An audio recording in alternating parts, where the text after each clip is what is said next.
सभी को नमस्कार। मैं डॉक्टर संजय शर्मा। साथियों, आज हम संधि पढ़ेंगे। साथियों, संधि पढ़ने से पूर्व ये जानना आवश्यक है कि संधि की आवश्यकता किसको पड़ती है। सर्वप्रथम वे छात्र छात्राएं जो विद्यालय स्तर पर पढ़ रहे हैं, उन सभी छात्र छात्राओं को संधि पढ़ने की आवश्यकता होती है, क्योंकि उनके पाठ्यक्रम में पहले से ही संधि निर्धारित होती है।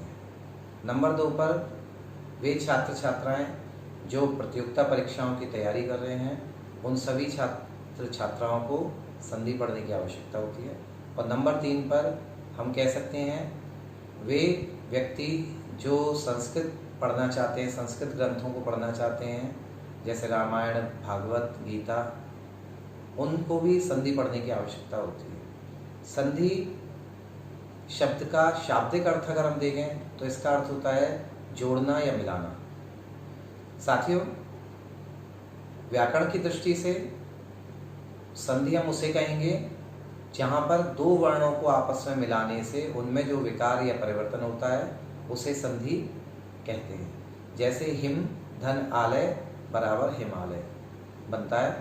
तो यहाँ पर एक बात विशेष ध्यान देने की है, संधि हमेशा जो पहला शब्द होता है उसका अंतिम अक्षर और दूसरा शब्द होता है उसका प्रारंभिक अक्षर, इन दो अक्षरों में संधि हुआ करती है। तो यहाँ पर हिम शब्द में देखने में तो हमें म लग रहा है अंतिम अक्षर, लेकिन यहाँ पर वास्तव में म नहीं है। म में छोटे आ की मात्रा मिली हुई है, तब जाके म बना है। म शब्द म धन आ से मिलकर म शब्द बनता है। तो इसी प्रकार क ख ग घ इत्यादि च य वगैरह जो हम सामान्य रूप से लिखते हैं, उन सब में छोटे आ की मात्रा मिली हुई होती है। तो यहाँ पर एक बात विशेष ध्यान दें कि अगर म या कोई भी अन्य अक्षर आधा लिखा हुआ है या उसके नीचे हलंत लगा हुआ है, हल्की मात्रा लगी हुई है, तब तो वो खाली व्यंजन है। अगर उसके नीचे हल्की मात्रा नहीं लगी हुई है और या आधा नहीं लिखा हुआ है, तो इसका मतलब वह उसमें आ है अंतिम अक्षर। ये बात विशेष ध्यान देने की है। साथियों, संधि जो होती है 3 प्रकार की होती हैं।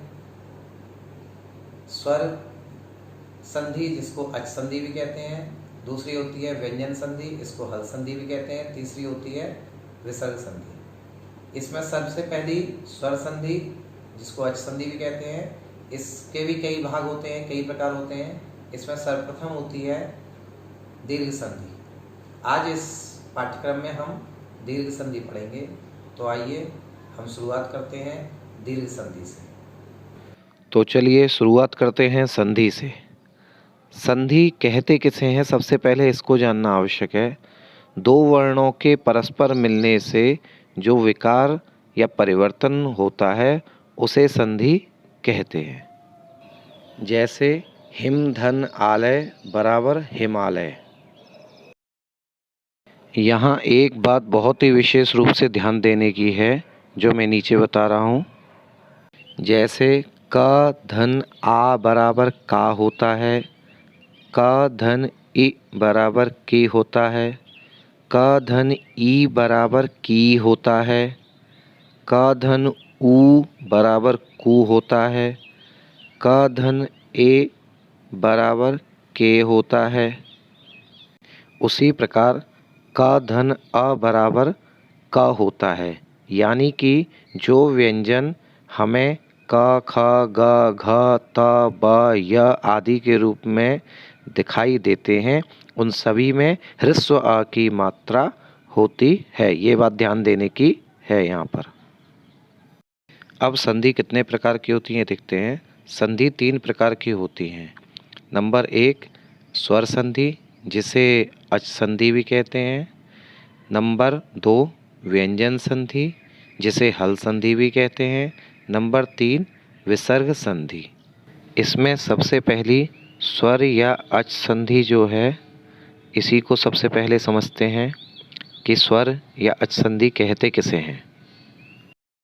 स्वर से स्वर का मेल होने पर जब स्वर में कोई परिवर्तन या विकार उत्पन्न होता है उसे स्वर संधि कहते हैं। जैसा कि पहले ही बताया है, इसका दूसरा नाम अच संधि भी है।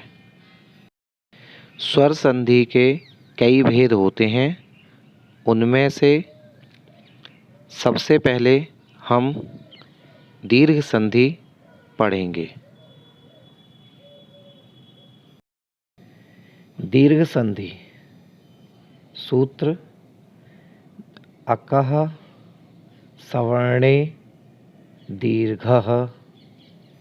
अब परिभाषा देखिए। जब ह्रस्व या दीर्घ अ, ई, उ, री वर्णों के पश्चात सवर्ण यानी उनके सामने समान अक्षर आते हैं तो उनको क्रमशः दीर्घ आ, ई, उ, री हो जाता है। इसको सरल रूप में ऐसे समझ सकते हैं, जब छोटे आ या बड़े आ के आगे छोटा आ या बड़ा आएगा, दोनों मिलकर बड़ा आ हो जाएंगे। जब छोटी ई या बड़ी ई के आगे छोटी ई या बड़ी ई आएगा तो दोनों मिलकर बड़ी ई हो जाएंगे। जब छोटी ऊ या बड़े ऊ के आगे छोटा ऊ या बड़ा ऊ आएगा तो दोनों मिलकर बड़ा ऊ हो जाएंगे। और जब छोटी री या बड़ी री के आगे छोटी री या बड़ी री आएगा तो दोनों मिलकर बड़ी री हो जाएंगे। अब एक एक करके विस्तार से इसको समझते हैं। जब छोटे आ या बड़े आ के आगे छोटा आ या बड़ा आ आता है तो दोनों के स्थान पर बड़ा आ हो जाता है। उदाहरण से समझिए। जैसे हिम धन आलयः बराबर हिमालयः। यहाँ पर हिम में अंत में छोटा आया है और इसके आगे आलय में बड़ा आ रहा है, इसलिए दोनों मिलकर बड़ा आ हो जाएंगे और हिमालय बन जाएगा। इसी प्रकार से दूसरा उदाहरण विद्या धन आलयः बराबर विद्यालयः। यहाँ पर विद्या शब्द के अंत में बड़ा आ और आलय शब्द के आरंभ में बड़ा आ रहा है, दोनों मिलकर बड़ा आ हो जाएंगे। इस प्रकार से विद्यालय शब्द बन जाएगा। इसी प्रकार से सूर्य धन अस्तम बराबर सूर्यास्तम। यहाँ पर सूर्य शब्द के अंत में अ और अस्तम शब्द के आरंभ में भी अ और दोनों मिलकर बड़ा आ हो गए हैं। इस प्रकार से सूर्यास्त शब्द बना। इसी प्रकार से दैत्य धन अरिहि बराबर दैत्यारिहि। यहाँ पर दैत्य शब्द के अंत में अ और अरि शब्द के आरंभ में आ रहा है, दोनों मिलकर बड़ा आ हो गए। इस प्रकार से दैत्यारिहि शब्द बना। एक अन्य उदाहरण देखिए। दया धन आनंदः बराबर दयानंदः बनेगा। यहाँ पर दया शब्द के अंत में बड़ा आ रहा है और आनंद शब्द के प्रारंभ में भी बड़ा आ रहा है, दोनों मिलकर बड़ा आ हो जाएंगे और इस प्रकार से दयानंद शब्द बनेगा। अब ई के उदाहरण देखते हैं। जब छोटी ई या बड़ी ई के आगे छोटी ई या बड़ी ई आती है तो दोनों के स्थान पर बड़ी ई हो जाती है। इसका उदाहरण देखेंगे। रवि धन इंद्रः बराबर रवींद्रः। यहाँ पर रवि शब्द के अंत में छोटी ई आ रही है और इंद्र शब्द के आरंभ में भी छोटी ई आ रही है, इसलिए दोनों मिलकर बड़ी ई हो गए हैं और रवींद्र रूप बन रहा है। दूसरा उदाहरण देखेंगे। कपि धन ईशः बराबर कपीशः।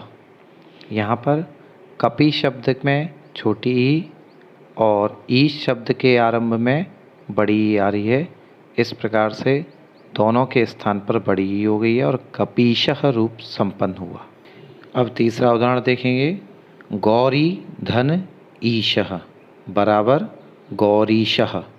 यहाँ पर गौरी शब्द के अंत में बड़ी की मात्रा आ रही है और ई शब्द के आरंभ में भी बड़ी की मात्रा आ रही है। इस प्रकार से दोनों के स्थान पर यहाँ पर बड़ी की मात्रा हो गई है और गौरीशः रूप बना। अब चौथा उदाहरण देखिए, सती धन इच्छा बराबर सतीच्छा। यहाँ पर सती शब्द में अंत में बड़ी की मात्रा और इच्छा शब्द के आरंभ में छोटी की मात्रा। इस प्रकार से दोनों मिलकर बड़ी की मात्रा हो गई और सतीच्छा रूप संपन्न हुआ। अब अगला पांचवा उदाहरण देखेंगे, गिरि धन ईशः बराबर गिरीशः। यहाँ पर गिरि शब्द में छोटी की मात्रा और ईशः शब्द में के आरंभ में बड़ी की मात्रा आ रही है। तो इस प्रकार से दोनों के स्थान पर बड़ी की मात्रा हो गई और गिरीशः रूप बना। अब ऊ के उदाहरण देखेंगे। जब छोटे ऊ या बड़े ऊ के आगे छोटा ऊ या बड़ा ऊ आता है तो दोनों के स्थान पर बड़ा ऊ हो जाता है। अब इसका पहला उदाहरण देखते हैं, भानु धन उदयः बराबर भानुदयः। यहाँ पर भानु शब्द के अंत में छोटा ऊ और इसके आगे उदय शब्द के आरंभ में भी छोटा ऊ आ रहा है। दोनों मिलकर बड़ा ऊ हो गए और भानुदय रूप बना। अब ऊ का दूसरा उदाहरण देखिए, लघु धर ऊर्मी बराबर लघुर्मी। यहाँ पर लघु शब्द के अंत में छोटा ऊ और ऊर्मी शब्द के आरंभ में बड़ा ऊ, दोनों मिलकर बड़ा ऊ हो गए और लघुर्मी रूप बना। अब तीसरा उदाहरण देखिए, सु धन उक्ति बराबर सूक्ति।